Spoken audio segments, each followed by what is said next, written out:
অবশেষে বদলে যাচ্ছে বহুল আলোচিত বাহিনী র্যাবের নাম। র্যাপিড অ্যাকশন ব্যাটালিয়ন র্যাবের নাম পরিবর্তন করে প্রস্তাব করা হয়েছে স্পেশাল ইন্টারভেনশন ফোর্স SIF। এরই মধ্যে প্রস্তাবটিতে অনুমোদন দিয়েছেন প্রধান উপদেষ্টা ডক্টর মোহাম্মদ ইউনূস।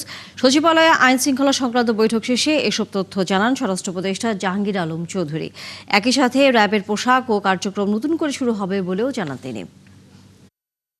এই কমিটির র্যাবের যে নতুন নাম, আজকে থেকে এটা নতুন নাম করা হচ্ছে স্পেশাল ইন্টারভেনশন ফোর্স SIF।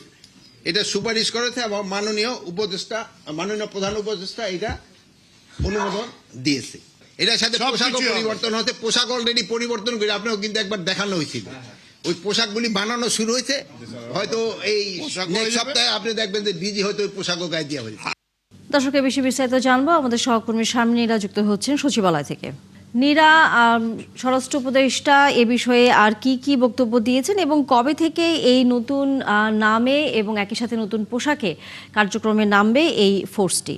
ধন্যবাদ আপনাকে। আমরা কিন্তু তার বক্তব্য একরকম শুনছিলামই। তিনি নাম পরিবর্তনের কথা বলছিলেন এবং পোশাক পরিবর্তনের কথা বলছিলেন।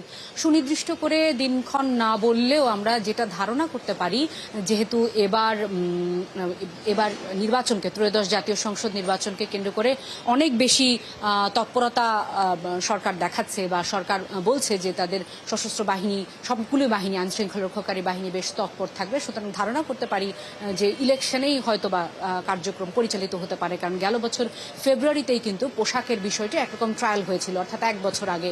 এবং অন্তর্বর্তী সরকার দায়িত্ব নেওয়ার পর থেকে র্যাব বিলুপ্তি নিয়ে নানা ধরনের আলোচনা হয়েছে। আসলে একটু পেছনে যাওয়া দরকার। যদিও 2004 সালে র্যাব প্রতিষ্ঠিত হয়েছিল, কিন্তু 2014 সালে নারায়ণগঞ্জের চাঞ্চল্যকর যে 7 খুনের হত্যাকাণ্ড, তখন র্যাবের কারো সম্পৃক্ততার খবর পাওয়া যায়। এবং আপনি জানেন যে আন্তর্জাতিক মানবাধিকার দিবসে গেল 2021 সালের ডিসেম্বরে কিন্তু যুক্তরাষ্ট্র 7 কর্মকর্তাকে যুক্তরাষ্ট্রের ভ্রমণে র্যাবের উপর যে স্যাংশনের কথা বলা হচ্ছে সেই স্যাংশন দিয়েছিল আমরা জানি। সুতরাং র্যাব নিয়ে শুধুমাত্র দেশীয় মহলে নয়, আন্তর্জাতিক মহলেও নানা সময় তাদের কর্মকাণ্ড নিয়ে, মানবাধিকার লঙ্ঘন নিয়ে নানা ধরনের আলোচনা হয়েছে।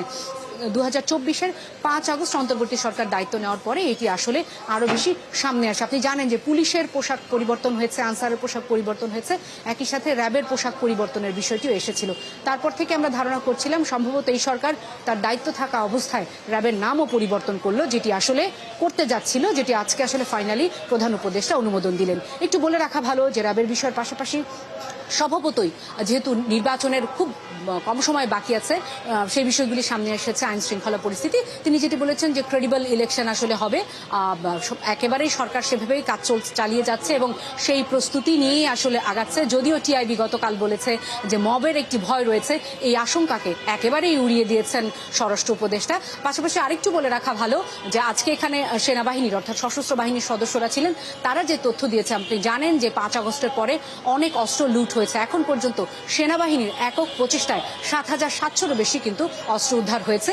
এই তথ্যগুলি কিন্তু আজকের সংবাদ সম্মেলনে উঠে এসেছে। তানিয়া, ধন্যবাদ শারমিনীরা। নিশ্চয়ই আমরা ফিরবো পরবর্তীতে সচিবালয়ে যদি আরো কোনো খবর আপনার কাছে থাকে।